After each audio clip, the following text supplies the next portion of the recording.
Desk in the bed.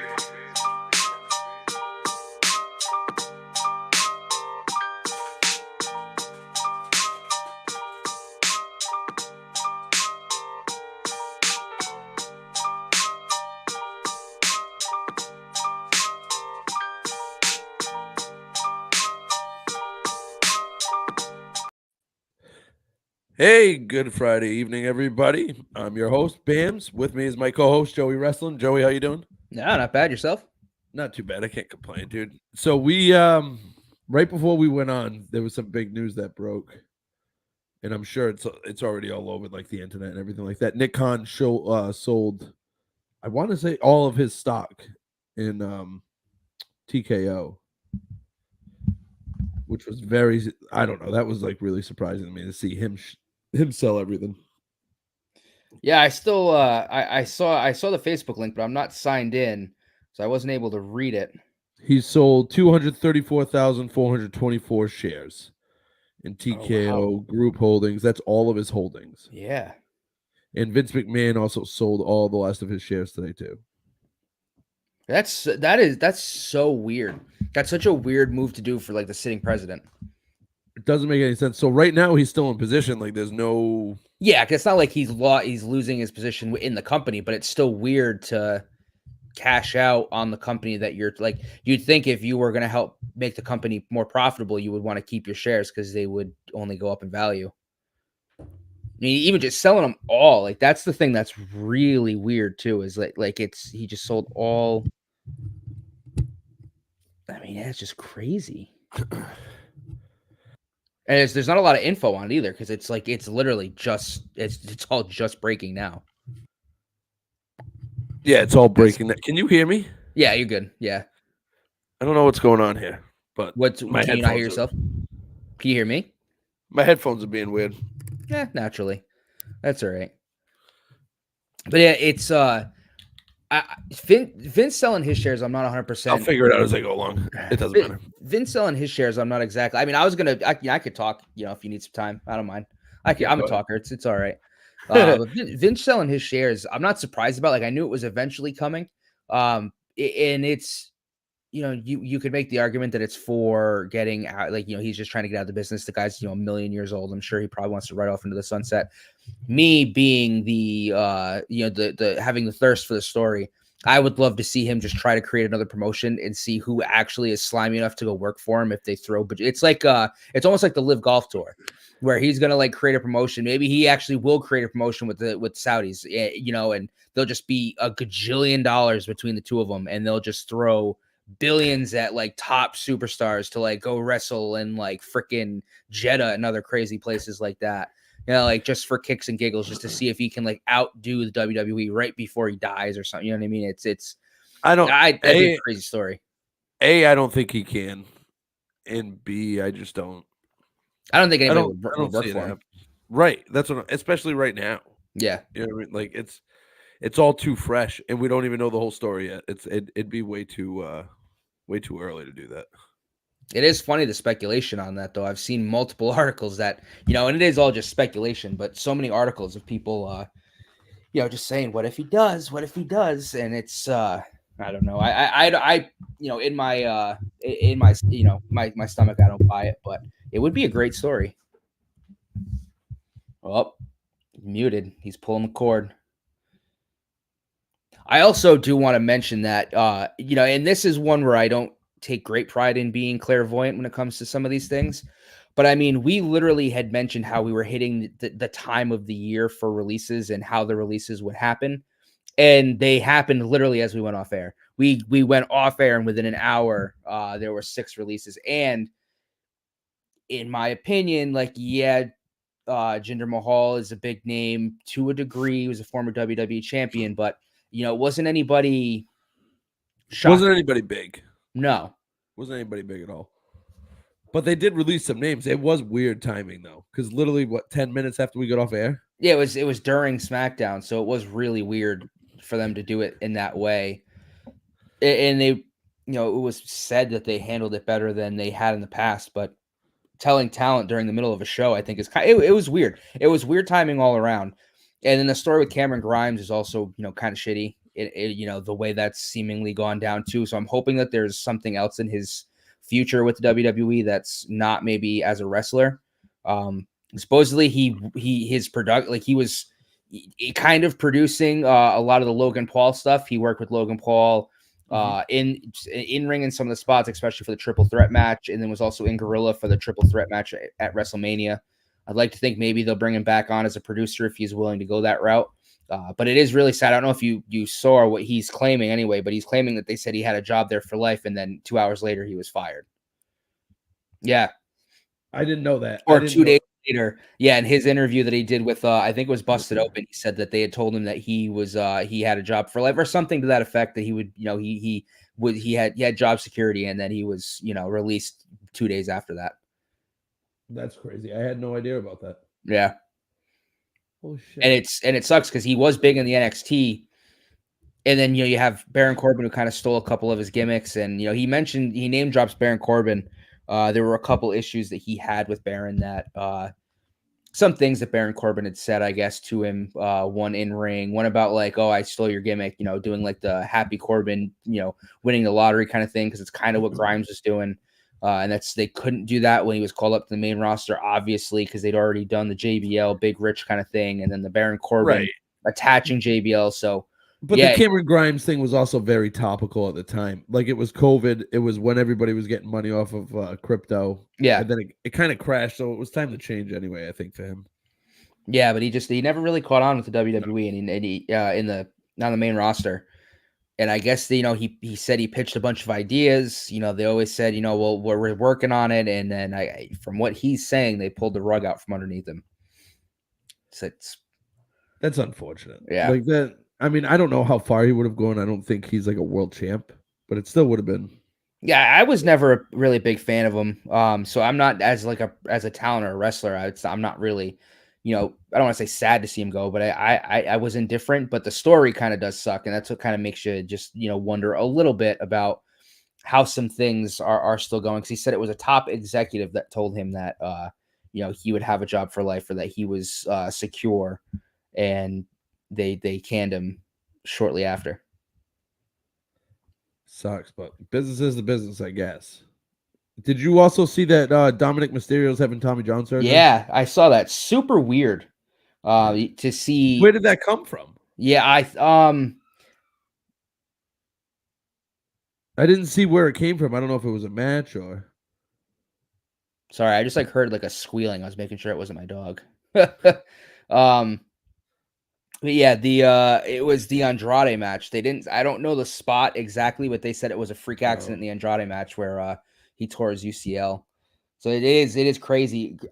Granted though, like I'm a huge baseball fan. I hear Tommy John and I wince because it means, oh, they're gone for 2 years. But in this sense, he's probably only out six months ish, something like that. So and he'll be back, and supposedly they're gonna keep him on TV. Yeah, because they don't really rely on him in the ring anyway. He's there to get cheap heat. Yeah, exactly. Yeah, exactly. He's not. It's nothing like special. But yeah, I thought that was crazy. And then while we're talking about injuries, Tony Khan, all right. So I love kayfabe, and he's selling the Meltzer driver that he took, or the Indy driver, whatever they call it now. It used to be the Meltzer driver, but I think that's what they're still calling it. All right, good. He took a Meltzer driver after Jungle Boy came back, and then now he's on the NFL draft with a neck brace. That was great seeing him in the war room with a neck brace on. If you're gonna wear a neck brace, then don't do shit with your body that would require your neck to be fully healthy. Yeah, like he was moving all around. It didn't, you know what I mean? It looked ridiculous because he kept doing whatever he wanted without wincing or anything like that. Like, it looks stupid. The whole spot, I think, was ridiculous. If we're being honest, it could potentially work well if they do it, if they nail it, which I don't have faith that they're going to do. I just think it's crazy that, initially he was not going to be an on-screen personality, and I don't know if it's his ego or if it's, fear of ratings or fear of, losing the locker room or losing it even more. But I don't think there's any need to have him as an on-screen personality. He's already put himself out there too much. I mean, granted, it'd be funny if now Jinder Mahal makes his way to AEW after the whole spiel between him and Tony Khan. But that's just another thing where it's like Tony, he does things that don't make sense, and he doesn't just let the product speak for itself. He doesn't need to speak for the product, but he does anyway. Yeah, he does it all the time. It's not great. I don't know. I don't see how this could be good without being a WWE ripoff. Yeah, it's basically what this is becoming. I mean, it's just him being a Vince McMahon-like character. Granted, it's laughable because neither the Jungle Boy, Matt and the Jacksons, none of them are likable. Like, they're not. There's no sympathy for them, but nobody is also really sympathetic towards Tony Khan. And what this was, I think, was just to gain some sympathy for Tony, to kind of,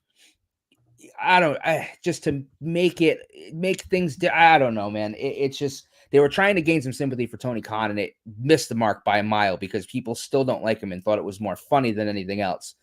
It did nobody any favors. No, it was corny. You know what I mean? Like, it wasn't anything nobody wanted to see this. Like, no.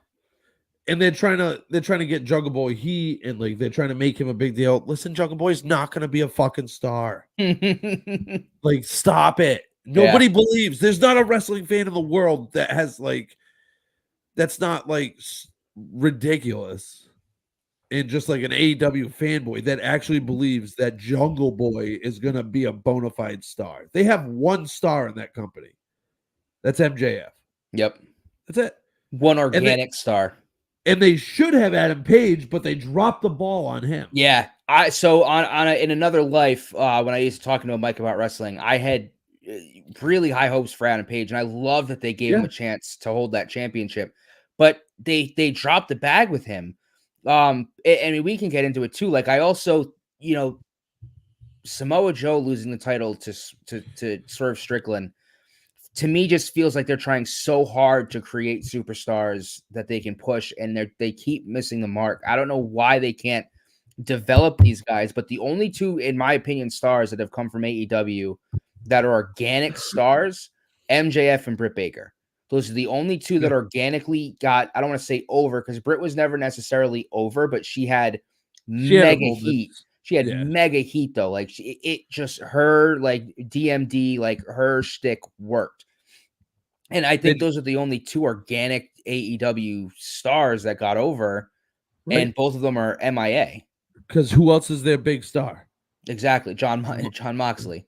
And John Moxley is not homegrown talents. Nope. Like, Chris Jericho. Will Ospreay. I mean, so Jericho captured the FTW title. You saw this? Yeah.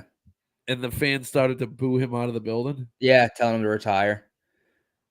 And not for nothing, but this new stable that he's creating, is it not just the same stable that he's created for a third time, just with a different name? There was a Jericho Appreciation Society that was just all about how great he was. And now it's like, he's going to teach guys, he's going to take guys under his wing, but like, it's basically the same thing that you've already done. Like, how many times are you going to try to spin shit into gold or spit in my face and call it rain? It is crazy that they're doing this again. This is what happens when you let the wrestlers run the business. Yeah, I agree. Like, this is exactly what happens. Like, this is the third reincarnation of this group that can't get over. Was he going to add one person different? You know what I mean? And now it's they call him Big Bill. He'll always be Cass to me, though. Cass, Big Cass. That guy has a lot of talent, man. He's just never connected well with the fans. Like, I kind of charisma. I kind of love. Well, that's why I loved Enzo and Big Cass. Like, that was just such a great tag team, because you had the small little mouthpiece like rat guy, and then this big dude who was just a meat puppet. You know what I mean? Right. And it worked. I mean, it did work. Big Cass got the hot tag, beat everybody up, and Enzo got the finish. Yep. It was, I mean, that was NXT in its prime too, by the way. Yeah, it was. I still sometimes I I like Enzo's still real or whatever he is now. What does he call himself? The real one or something like that. I forget what he's changed to, Yeah, what his thing is now. But he's kind of it a is. hoot. His promo, his chops were so good. He everybody knows, like, it's his thing now, and he goes on this huge spiel. He's kept himself relevant, so I give him a lot of credit for it. But I do miss that tag team. I had a lot of fun watching them. They were a good tag team. I couldn't stand Enzo though. Really? Oh, I loved it. I loved the little guy. I mean, I saw the appeal.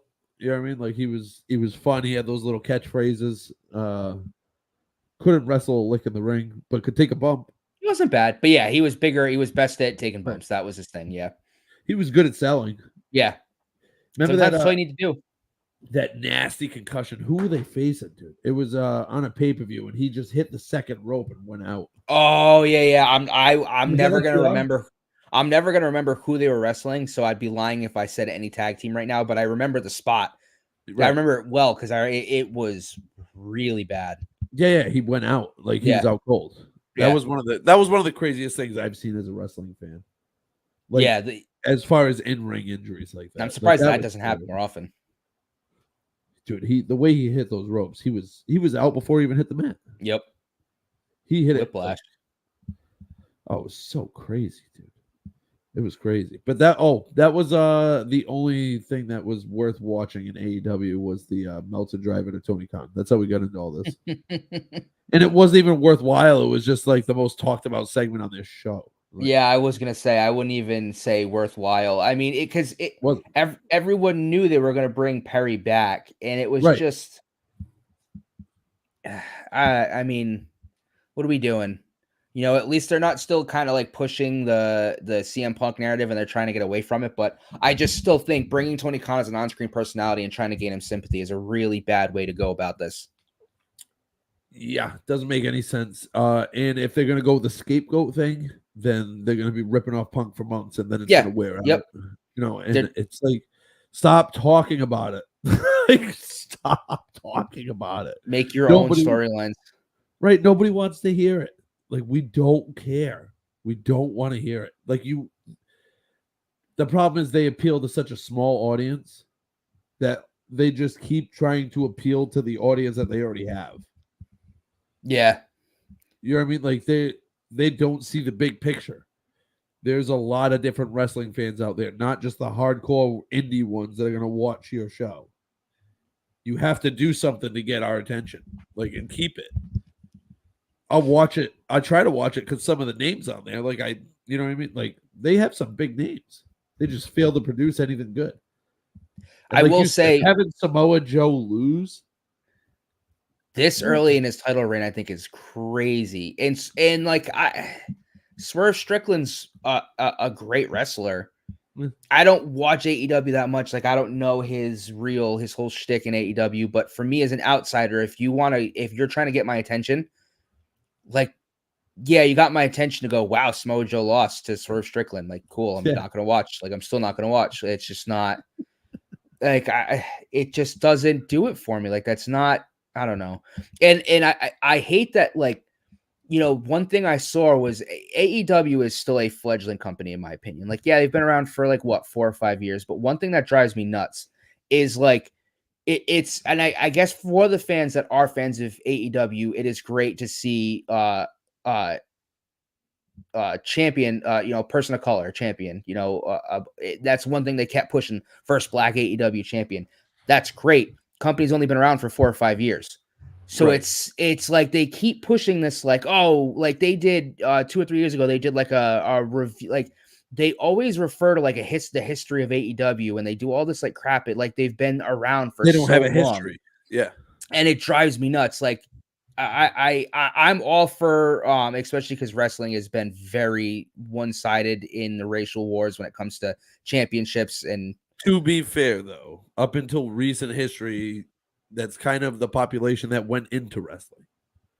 There were wrestlers that deserved it that didn't get opportunities. Like I still will bat for Bobby Lashley. I think he should have gotten more opportunities in his first run in the WWE, because they made it work with MVP, and they never tried something like that with him in his first run. If you don't think he can connect with the fans, give him a manager and just let that man wrestle. Because They did give him a God, manager is for he a a while, though, specimen. didn't they? I don't remember if they did. I don't remember who it was, and they didn't make the right I thought choice, he in did my have opinion. one. I thought he did have one for a little while because he held the ECW title, right? He did. Yes, yeah, he did. Yeah, He did. And he had a manager for a little while whether he was there. I don't remember who it was. But Bobby Lashley, I think what turned everybody's eyes to how good Bobby Lashley was when he got to TNA and they gave him every title. yeah. Well, that's what they should have done in the WWE. Like, that dude was a monster.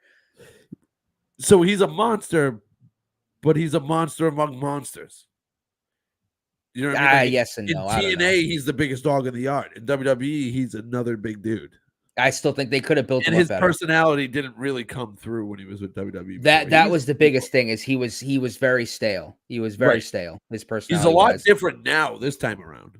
Yeah, and they really hit with the almighty gimmick. But I feel like, AEW is just trying to. They always try to be so ahead of the curve and so edgy and so this and that, and it's like you guys have only been around for a short time. Like, focus on the product and stop trying to deliver like, the first this, and remember when we did that? Like, yeah, we do, because it was 2 years ago.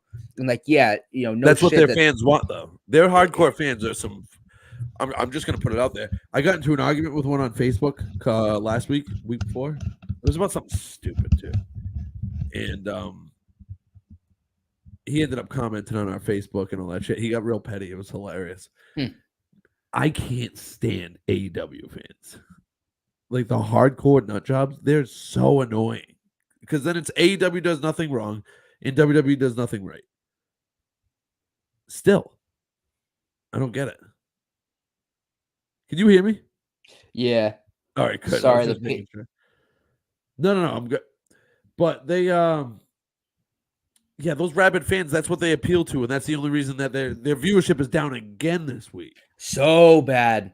And I mean, I get it too, because I'm definitely, what they'd consider a hater, but I wouldn't consider myself a WWE shill either. Like, I don't hate on AEW because I love WWE so much. Like, I'm indifferent either way. I enjoy watching the WWE. I know the product better, but like, I don't watch AEW because just none of it's interesting to me. They try so hard to be just an authentic wrestling brand, but like, I bought the first 2 years of pay-per-views for that company. I did. I loved AEW. I love the Young Bucks. I have their books. Like, they're boring. I don't want to waste my time. I have other stuff to do. You know what I mean? Like, there's other stuff. There's other stuff to watch. There's sports to watch. There's other stuff. It's not a good product. I'll watch the WWE because right now they're putting on a hell of a product. For a while, I was just watching NXT because it was just the best product. Mm-hmm. I'll watch good wrestling when it's good wrestling.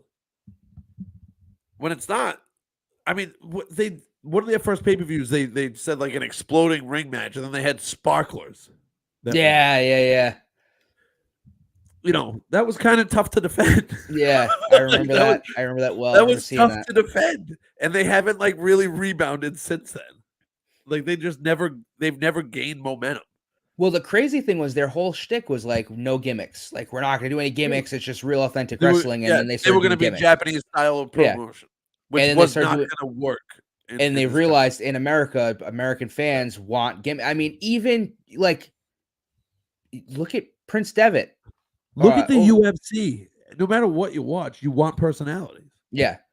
But that's the thing. Like, even in like New Japan, there's still personality, and so there's still gimmicks in those stars. Like, Finn Balor was so over. Like, the demon character came from his work in New Japan because he had the freedom to do, like, he did the Joker, every persona big show kind of he'd thing. break out a different persona. Yeah, and I think that's where AEW missed the mark. They didn't want to be the gimmicky place for gimmicky wrestlers, and then like you see Abaddon, and it's like, okay, well, that's a pretty big gimmick, man.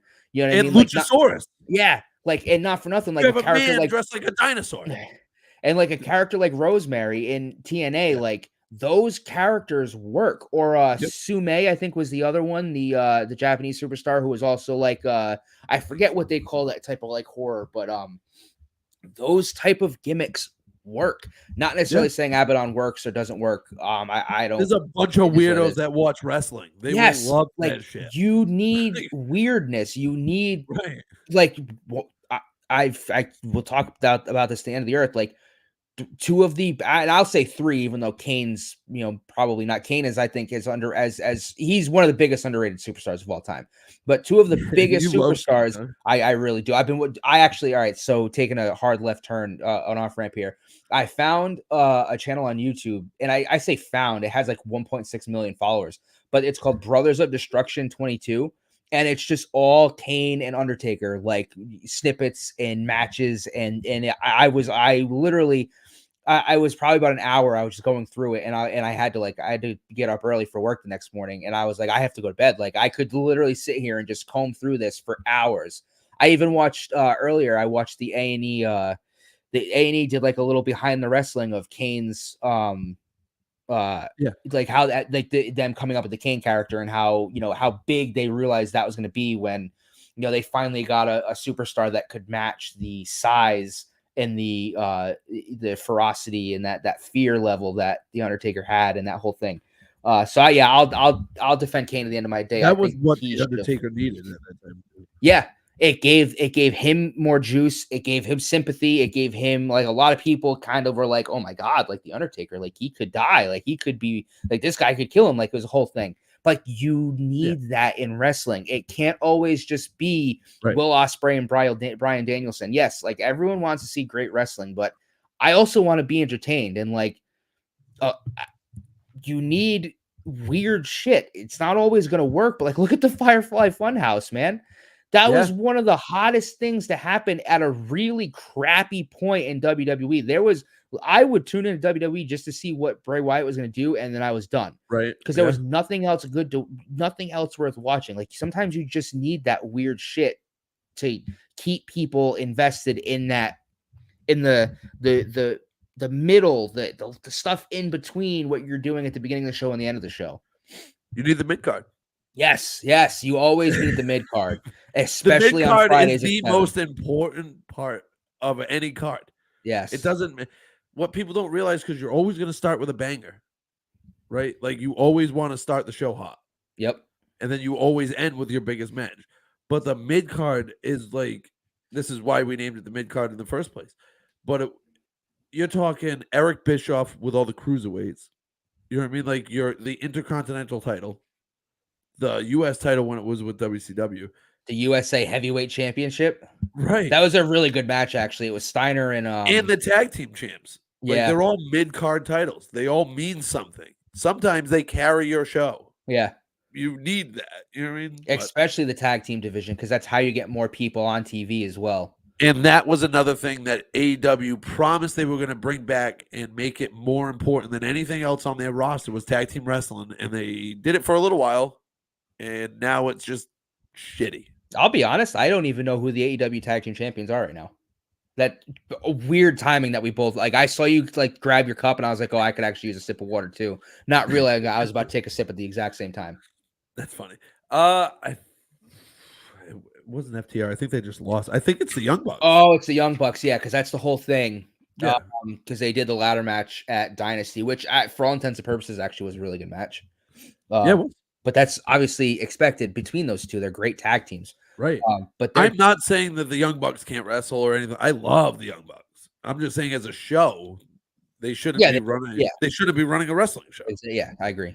There's a reason that the WWE champion who started that company with the Young Bucks at some point was like, this ain't it. How bad is that when one of your creators leaves? I'm gonna go to the other. I'm gonna go back to the place I swore I'd never go back to, and now he's literally the hottest wrestler in WWE. He's the biggest draw outside of CM Punk, which is still crazy to say. They dropped the ball with him because he didn't get when they first started. He shouldn't have been the first AEW champ. I was about to argue that. You can't come out and say that Cody Rhodes can never compete for your world title. Like it makes that mid-card title worth something. Like that TNT championship was cool. Yes, yeah, he did. He elevated that mid-card That was championship. better than the world title at one But point. the issue though is the TNA fans turned on Cody Rhodes. You know, people were, you know, he was starting to get some hate from those hardcore wrestling fans that were watching AEW, and I think that's he was too WWE for them. Yeah, he you know, he got the tattoo on his neck, and they hated the song, which not for nothing, like that song's freaking iconic. Like I remember, and this is kind of going back, and it's a little fuzzy, but I remember people actually slamming him online for getting his own song. Like people were mad because like Chris Jericho had Judas, and that was the whole. And I will say I've gotten goosebumps watching Jericho come to the ring and just having now it's corny.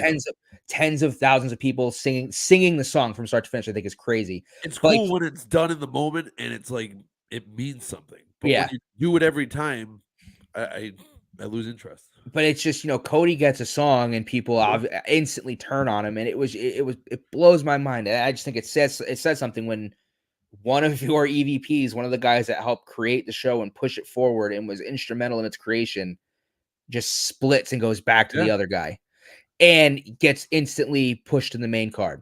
Now, pushed to the moon, too. Yeah, and I'll be the first one to tell you, when AEW was created, I was pissed because I thought Cody was going to get the championship, and I'm like, great, like Cody created his own promotion just so he could get a championship and rub it in WWE's face, and I thought it was real big of him to not push himself as the top guy on the show. I was expecting it eventually, but I thought it was very big of him to not just be like, all right, I'm the champion. Right, but they took that chase away from us too. Yeah. They said Cody can never compete for a world title again. Ever? Yeah. Like, you know what I mean? And like, I know in wrestling this stuff doesn't mean anything. Like the Undertaker is never going to wrestle again. Just Shawn Michaels. Yeah, Shawn Michaels is never going to wrestle again. Like, you know, like they always come back. Mm-hmm.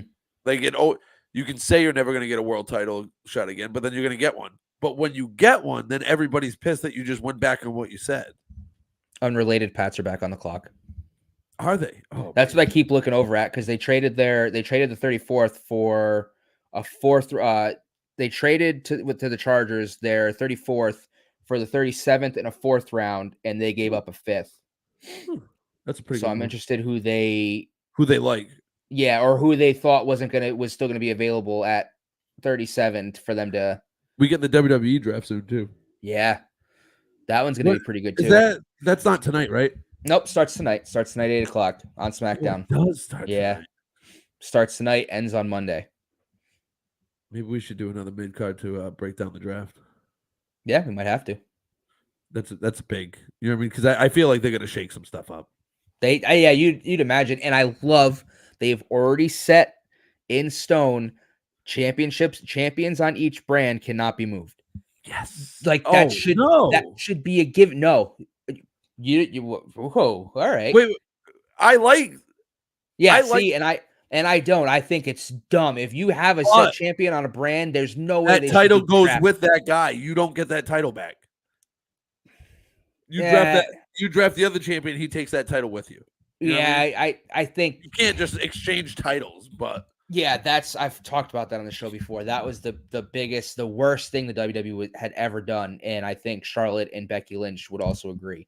But in my opinion, especially now, like the tag titles too. Yeah, like they just created new championships for each show specifically, which the new WWE. I can't wait to see that new SmackDown title. I was almost right. I was almost right about those the things. Look gorgeous. Yes, they do. They look like the old school tag team titles. Yeah, from the early 2000s. Yeah, perfect. Which firmly makes me believe that Cody Rhodes is going to get a Winged Eagle championship at some point. I think it's coming soon. I think it's after his first title defense. It's possible, yeah. I think he gets one defense in, and then they change the title.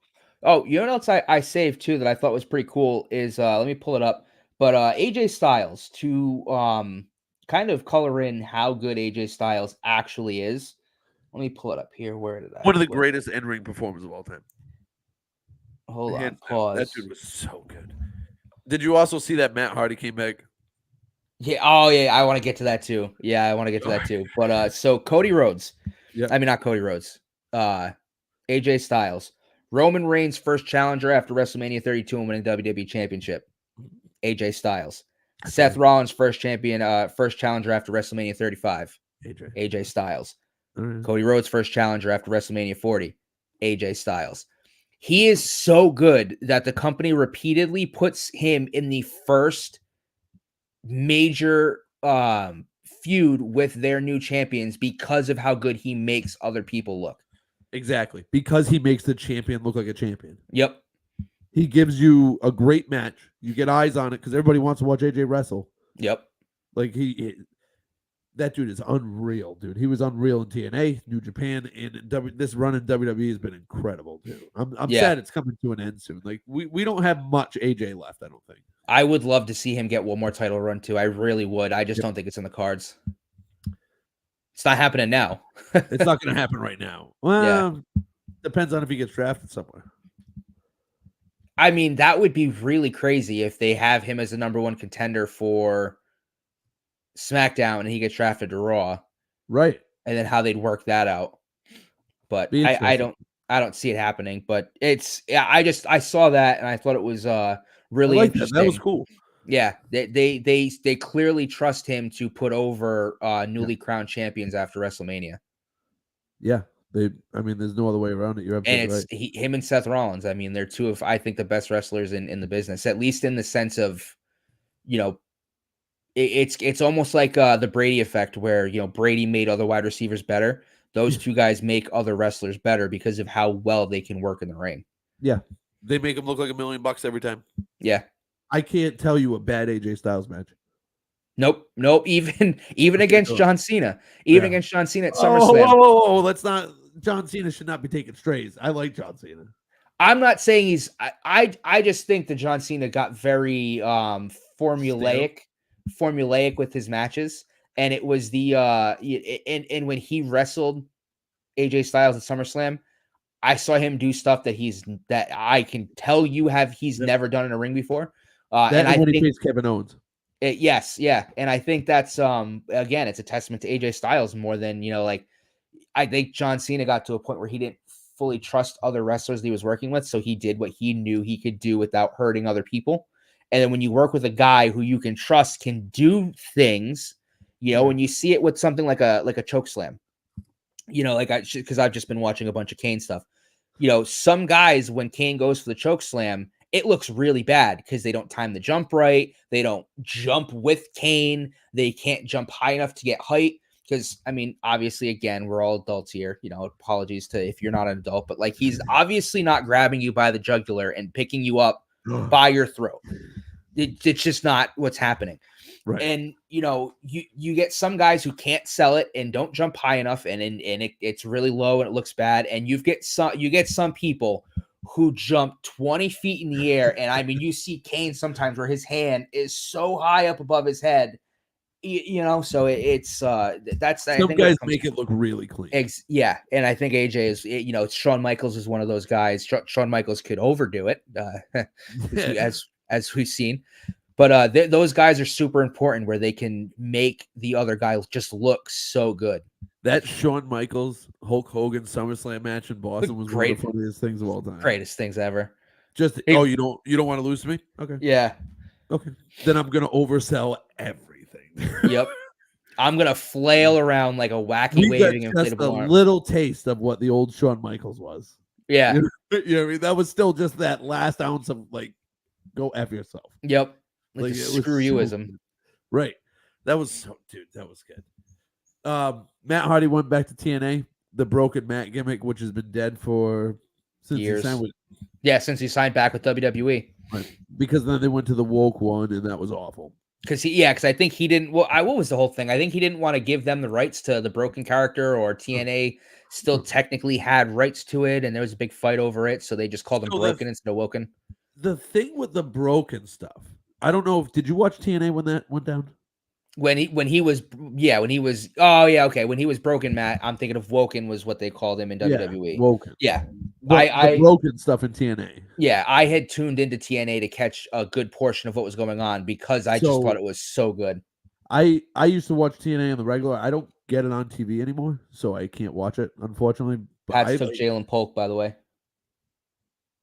Washington wideout. That's not the right show for it, but I know we're both Pats fans here, and I mean, they need a wide receiver. They got a yes, they quarterback. do. So they need more help. They're gonna. Hopefully, they can draft offensive line next round. But I thought they'd do it now. yeah, I mean, now would be the time because there's not much left. But they might see different value. Like this draft has been weird. But the broken stuff in TNA, I watched it. I used to. My buddy Cody, actually, he started the Midcard with me and Scott. We got together and watched every installment of it. Like when it would come out the next day, we'd get together and watch it, dude. It was so bad, it was good. Exactly. It was so corny that it was perfect, and it was like I remember the first time I watched it, I'm like, I don't get it. Like I don't get it. What the hell's going on? And then I watched Colt Cabana react to it, and I thought it was great. I'm a big Colt Cabana guy. I know my buddies always bust my balls to pick a side between him and Punk. I can't do it, dude. I love both of those dudes. You know what I mean? Like I don't care what happened, whatever happened between them. He got nothing to do with me. So like, but Colt Cabana, like it was the funniest reaction video I've ever seen. And I just remember like the broken thing being so cheesy, and then the drones and like all this stuff. Yeah. There's no need to relive it. The lake of deletion. Oh, dude. Reincarnating Jeff into Brother Nero. Oh, dude, it was so good. Yeah, and then his gardener, like, yes, it was so good. Everything was perfect. It was so cheesy, dude. I don't want to see them rehash it though. It's been years. Why are we doing it again? I mean, so and I actually kind of like that this tends to happen from the opposite argument, the opposite perspective, because I am here for it in the sense that.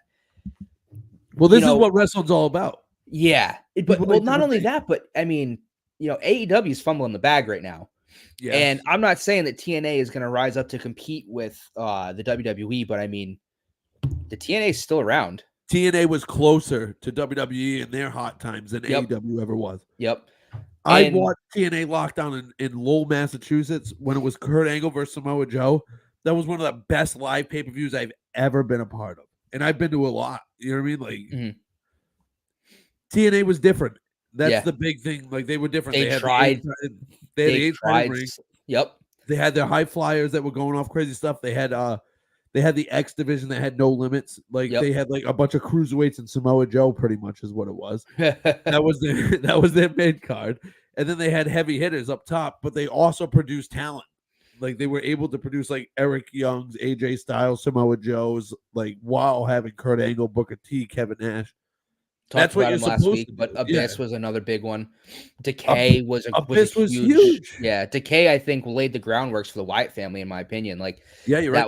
That was a great tag, like a great stable, and I still think Rosemary is a great character.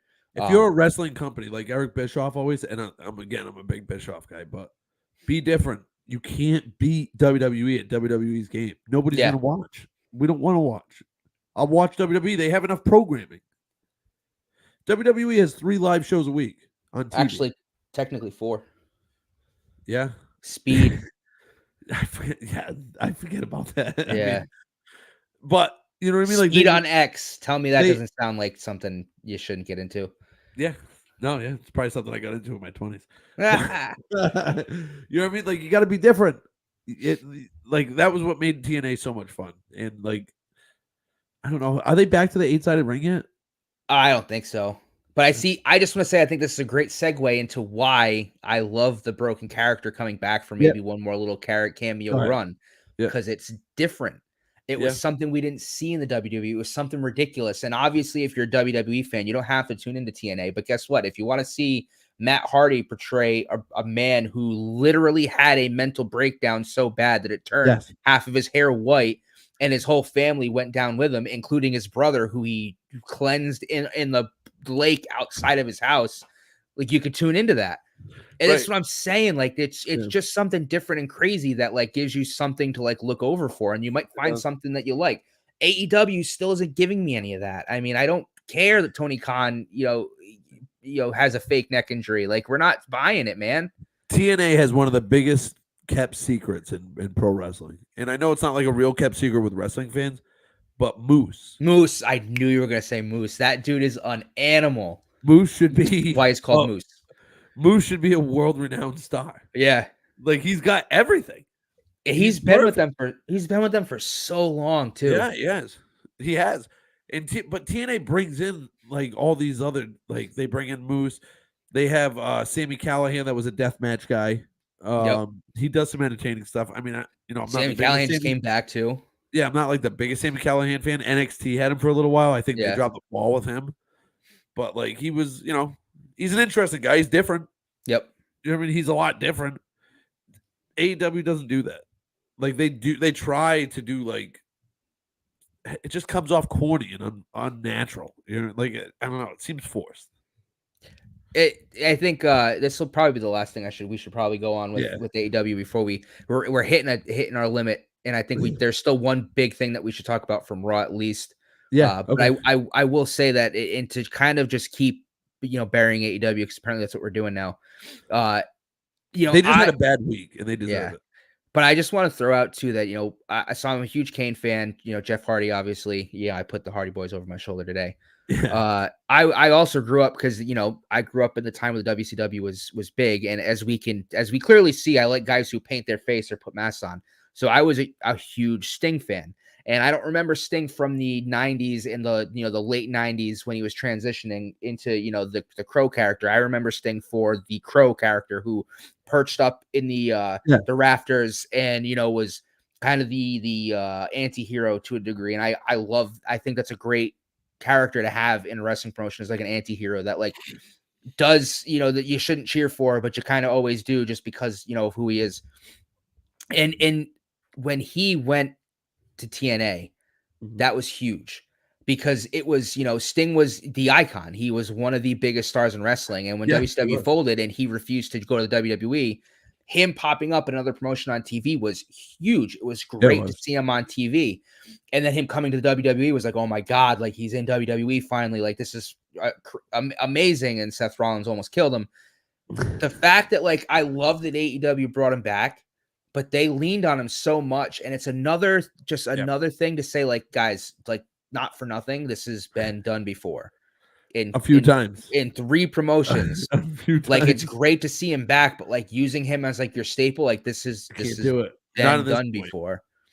And it's just another thing that I think is they desperately need MJF back. Yeah, really bad. Like that's their star. They need him back because he makes everybody better on that roster. And I can't wait to see him pop up in WWE to take on Cody Rhodes. Eventually, that's going to happen. I think. I'd love it. I mean, why not? Your best friend's there. All right, let's get to Raw. All right, so I think the big news coming out of it is Becky Lynch winning the title. I don't love this. What a safe play by them, huh?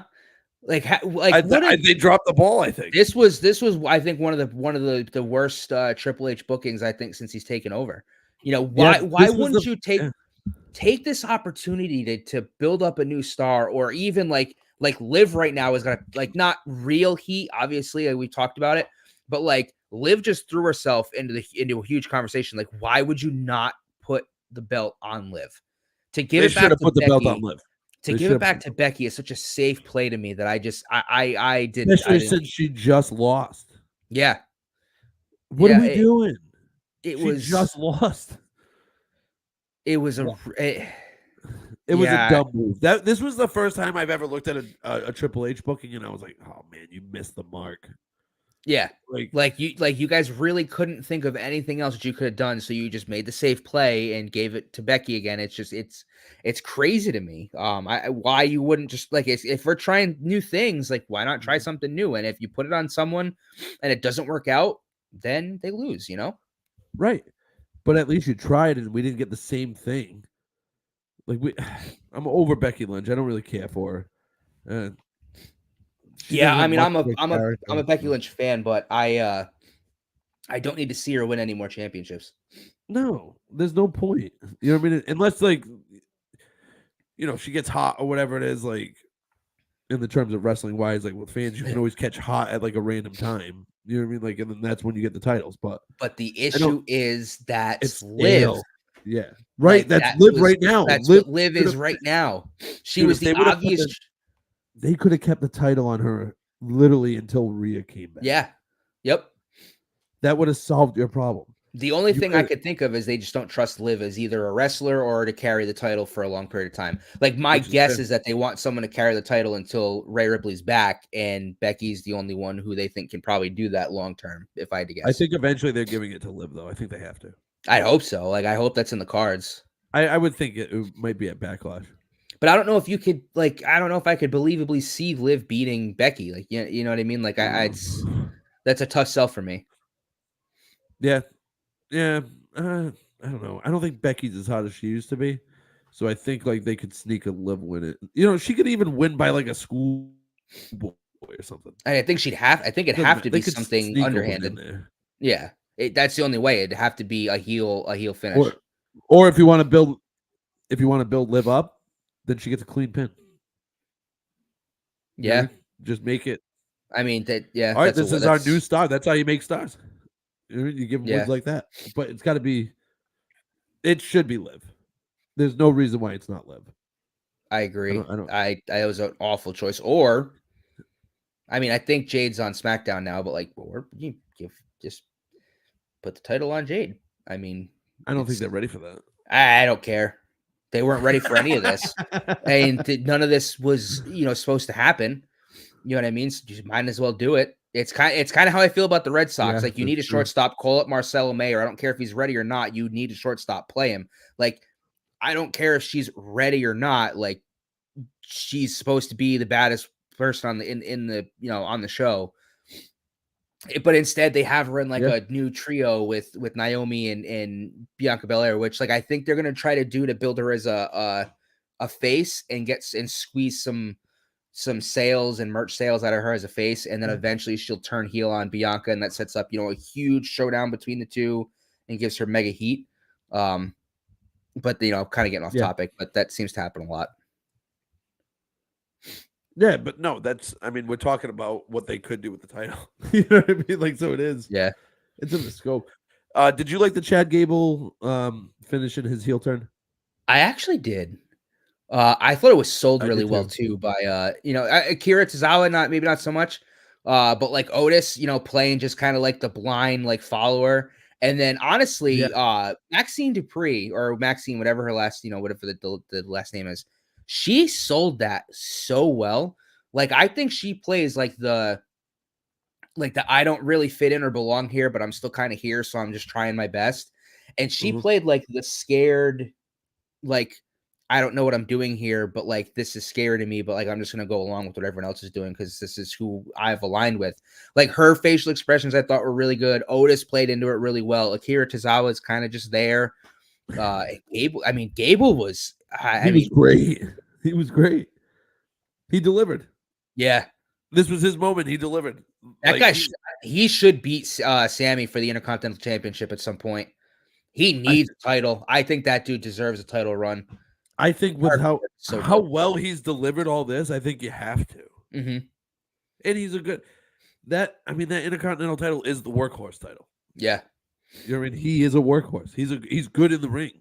It's just he never had a personality before. Now it seems like he found something. Yeah. Multiple times. Like he's reinvented his character multiple times. He's carried a tag team division. He's been in phenomenal tag teams. I mean, Jason Jordan, got that's what it was. Jason Jordan. Yeah, he got was it American Alphas? Yeah, American Alphas.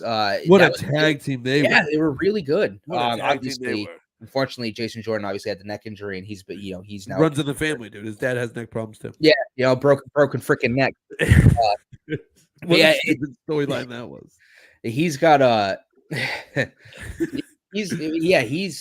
said it for a while. I thought he deserved a main roster championship. Yeah, I could see it. Well, the Intercontinental title makes sense for him. Like it makes perfect sense. Like, exactly. Why not? That's what that title's for. Is for guys like him. I wanted to get into Bash at the Beach, but we're gonna have to do that another time. Because we're not gonna have enough time to run through all of that. Well, I guess for the last few minutes we could talk about just the ending of it. Probably one of the reasons why we're gonna bring up anyway. So we're gonna do a segment where we're gonna just watch like a random pay-per-view from a generator. The only problem with this though is I talk a lot. That's fine. I talk over people a lot, and there's only one other person here, which I apologize for. So I apologize for making this a difficult segment to get to if it happens again. Like it just No, we'll start out with it next time. There was just a lot of news that happened, so we had to get to it all. It was a big week. There was a lot, especially with the news breaking right before we got on. Yeah. Like what are you gonna do? We can't not talk about Nick Khan selling his stock. That's kind of a big deal. And Vince selling all his stock too. That's all a big deal. But so this one wasn't so random. I just watched Dark Side of the Ring. I don't know if you've ever watched that stuff on Vice.